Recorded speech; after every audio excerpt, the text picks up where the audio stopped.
Hello and welcome back to Tekkit Speedrun with me, James ES. As you can see, I died right at the end of the last episode. I don't know if you caught that.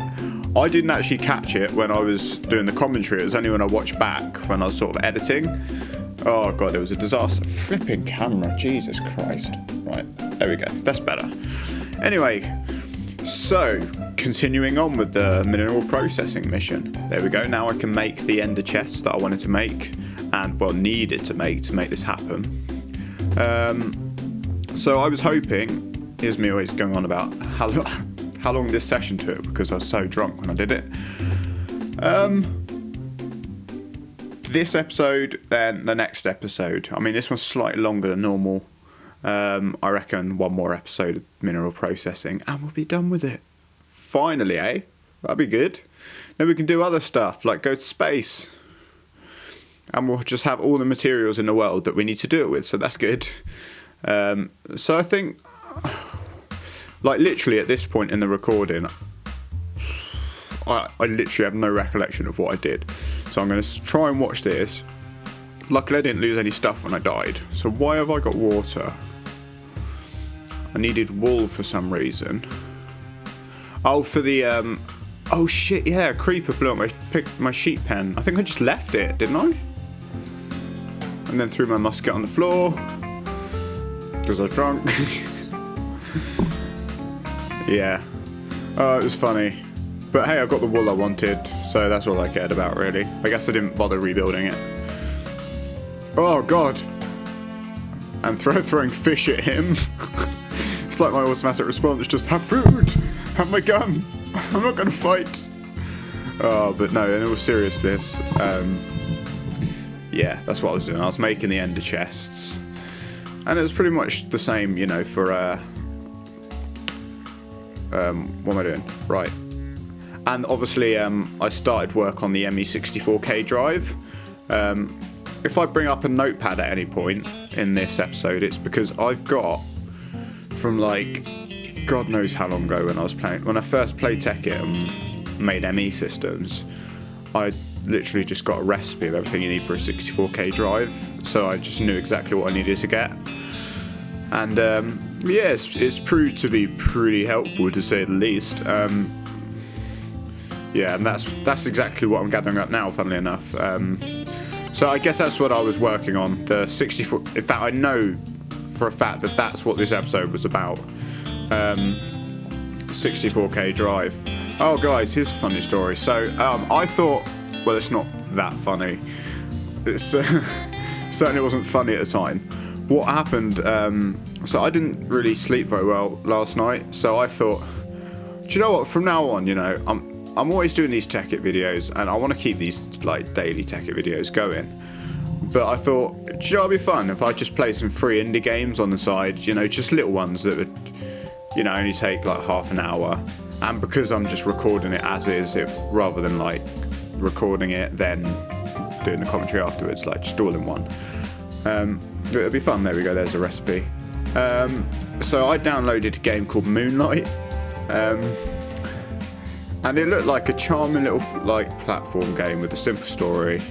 It had a lot of good reviews. It had trophies and stuff on Game Jolt, and I thought, oh, this looks, and the music and like visuals were just beautiful. But as far as games go, it is probably one of the most frustrating and like rage-inducing games that I've ever played. I'm not even joking. I don't think it's meant to be. I mean, a lot of it was just me being stupid. Like, it was one of those games where it's really obvious. It's made really kind of obvious what you have to do. And there's like these platforming challenges and stuff. And like there was one bit where you have to jump on all these bubbles, and that bit was really fucking hard. And it took me about half an hour at least to do it, because I wasn't sure what I was meant to be doing. So I did it, just to find out that you're not meant to do that until later on. So I had to do it again. It's just loads of stupid things like that, and I just kept dying in really stupid ways, having to go miles back in bits that like are really difficult to die in. and the whole thing was just a disaster. And what was meant to be like a half-hour recording session turned into more like 2 hours. And I thought, well, at least I can make a funny like fail count. I was going to have like a fail counter and just like have the story bits that I had and just have the number of fails, just have jump cuts of all the fails that I did. But what's even more funny is, even though I swear I turned the sound on, there was no sound in the recording. It was just complete waste. In a way, I'm glad, because it would have taken me forever to edit that. But unless you like a really challenging platformer, I wouldn't personally recommend Moonlight. So yeah, here we are. Look, I'm still working on those ME drives on here on Tekkit. But I do want to play more games, not like that, but I think I'll look a bit more. Thing is, I like the idea of just jumping blindly into a new game whenever I get the chance. I'd love to be able to do a second upload each day, actually, because I could leave it uploading overnight. That's the thing. Like, if I play before I go to bed, just play a simple little game, just to keep things fresh, and then just see what happens. Like, I'm particularly interested in games that haven't been tried by that many people. That's why it's a good place to search, because you can look for new releases that have been made by like developers, and that's what I want to do. I'm such a wuss though, because obviously survival horror would be the go-to one because there's so much out there. But I'm such a wuss, I don't know if that would be a good idea, especially before bed. Maybe I'll do it. We'll see what happens. I might do one tonight, because I woke up really late in the end because I was up so late on that flipping game. I deleted the game straight away and was just like, no. But yeah, I'm probably going to do more of those kind of videos. Hopefully there won't be as much of a disaster as that one. So I spent another 10-15 minutes trying to figure out the controls and how to move down a platform. It's just stupid things like that. It's because I don't try new games that often, and when I do, they're like part of a franchise that I'm used to, not indie games that I've never tried before, where the controls might even be a bit wonky anyway. It was so slidey, and it should have been simple, but it just wasn't. There were these bits where you had to reverse gravity, and then when they brought in the fact that you had to do this another bubble jump challenge, but with reverse gravity, to then flip gravity. Right, so I did that, and I was like, I was there. I'd done it. I'd basically done it, and then I managed to die and start the whole level like all over from the beginning, and I was just like, but that's not even what stumped me with the game. I'm basically doing the commentary for that game now. Because, well, I'm still doing the same thing. I'm making a Tekkit. I'm making that drive still. That took quite a while, as you can see. The worst thing about it was, I did it in the end. I just persevered. I was just not going to give up, right? And then there was this bit where one of the characters shows you the answer to a puzzle, and basically, and it's literally like multiple choice, and I literally rushed. I got pen and paper because I thought, no, you know what, I'm going to get this. I'm just going to quickly draw down like the symbols or whatever. And in my trying to look down at the paper, by the time I looked back up at the screen, the answer was gone because it's only there for like a few seconds. And then there's no way to brute force it without spending hours. I tried dealing with it logically. No, moon phase. It was a moon phase thing. So I thought, fuck this. In the end, I'm gonna look it up on Google, and funnily enough, couldn't find it anywhere. Absolutely nothing about it. And I guess that's the problem when you. The thing is, this game's been out for a while, and it was like featured on the Game Jolt homepage. So I thought like that maybe someone would have posted something about how to beat that challenge. Or maybe it's so simple and I'm such an idiot that no one's ever actually got stuck there. But it literally got to the point where I just tried everything I could think of, including looking up actual moon phases, and like, I'm serious, I was on NASA's website and I still couldn't do it. Oh my god. It was just... And then to this morning, see that for some reason the audio I hadn't captured was just like, oh fuck. Yeah, like I say, it was mixed emotions. I think I was more relieved. I thought about doing it again, and this time not being a retard, because I've actually practiced the game and I know how to do the puzzles and stuff. But apart from that one, it only occurred to me also this morning that what I could have done is, when I cut the recording, I could have looked back at the footage and paused. And paused when the thing was up, and then I would have had the answer, but it just didn't come to mind. But oh well, what can you do? What can you do? Okay, so I've done it. Okay, so the drive has been made, the 64K drive. So now I'm just making the other ME parts. So like the actual machinery, the controller, the ME access terminal. In case you've never seen this stuff before, because I don't think I've done it on this series. Yeah, to make an ME system work, you need an ME controller, an ME drive, like a machine, the drive, and then you need to make the storage cells which you put in the drive. And I went straight for a 64K one because it's going to be taking literally everything out of the quarry. Oh look, me doing maths with the calculator. Yeah, that's what it comes down to quite a lot with these things. Working out how, because you don't want to build too much of one thing and then not have enough to make the next machine. I wanted to just get it done, because otherwise then you have to go out on a whole mining expedition, especially when you're dealing with things like nether quartz. I think I said this in the last episode, as soon as that lava lake is drained, I'm going to have a nether quarry. Just because I've never done it before. And also because I'll get quartz, I'll get loads of good resources. Anyway, yeah, I definitely said that, I remember. But yeah, this is it. We're getting there very, very gradually. I know this isn't the most exciting thing in the world, but once you see it set up, like this, I would recommend doing this to anyone who plays Tekkit, because this is the way to go. This is the way forward, like in terms of gathering basically endless resources without actually having to do any mining or smelting or anything like that. So basically the idea here is that by setting this up, I will then have all the resources I'll ever need to build cool looking bases with all the metals and stuff like that, with the exception of things like glowstone. But as long as you've got a jetpack, glowstone's not too difficult to get.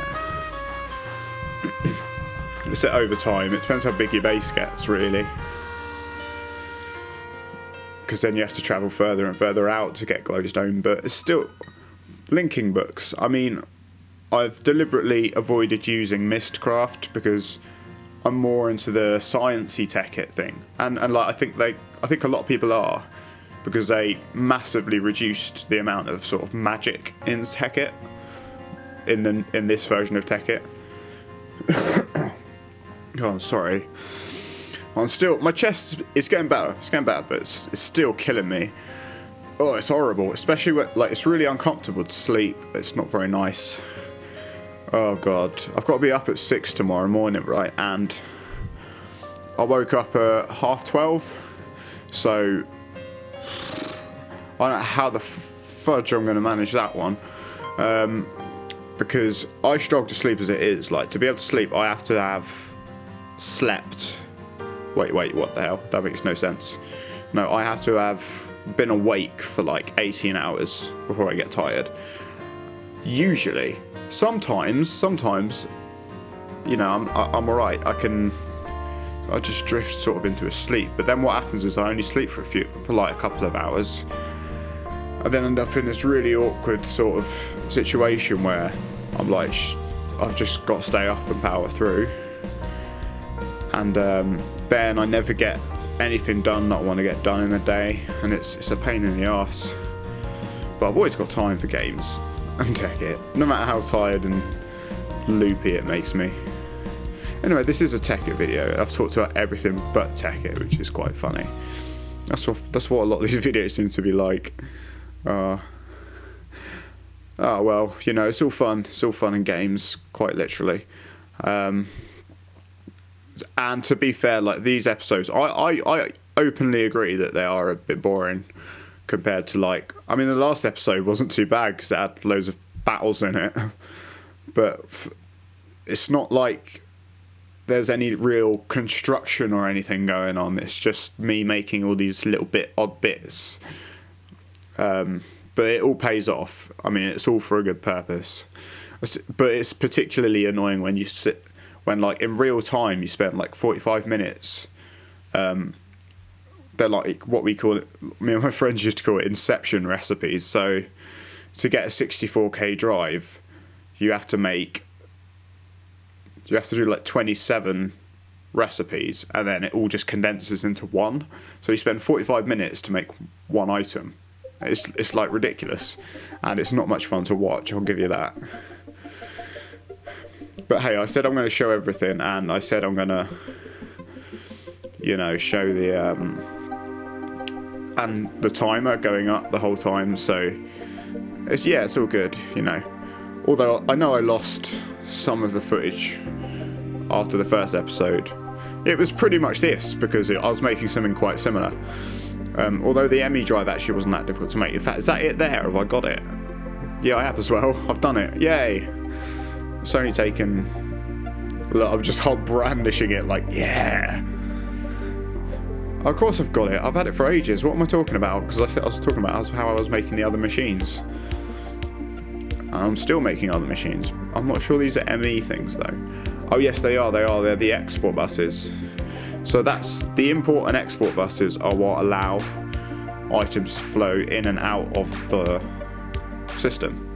And basically, I was going to attach an import and export bus to each thermal expansion machine.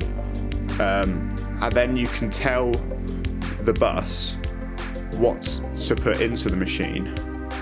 So you can make it, whenever the pulverizer is empty, you can tell it to put a copper ore in there, and then it will suck out what it makes. And then if you've got a redstone furnace that does the same, then basically, yeah, it's all automatic and it never overflows. You've just got to make sure you've got enough space on your drive, and that's literally it. So it just automatically goes through everything systematically, like, and it's super, super efficient. It's as efficient as you can get, I think. And it's the reason I only made 2 of each machine, because I don't think you need more than that. Because time does the rest, really. If it's just automatic, then you don't really need to worry about it. Because it's constant, you know. Oh god, not the Enderman again. Yeah, I think I might have angered them when I went around bombing them. Anyway, guys, this is very nearly the end of the episode. I don't know, it's hard to tell. It's the way I record these things, they're a bit funny, like.